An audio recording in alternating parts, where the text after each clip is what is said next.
近期中國圍繞住台灣咧進行大規模嘅軍事演習，再加上俄烏局勢咧未完全緩和，地緣政治風險依然存在。呢啲事件好多時候咧未必係即時影響到你同我嘅生活，但係咧就會令到資金更加傾向去揸翻啲避險嘅資產，好似黃金、貨幣、國債咁樣啦。呢個都係黃金長期嘅支持力嘅原因之一。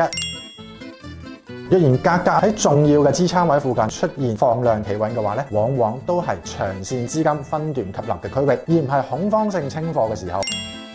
黃金白銀雖然已經遠遠高於舊年嘅水平，背後推動嘅長期因素包括全球嘅量化寬鬆啦、債務高企、地緣政治風險，亦都係並未消失。而家嘅滯脹只係需要一個換氣嘅階段，建議可以分批建倉、分段止盈嘅方式，比起一次過 all in 更加可以平均嘅成本同埋嘅情緒，更加有利一個中長線嘅建倉嘅心態。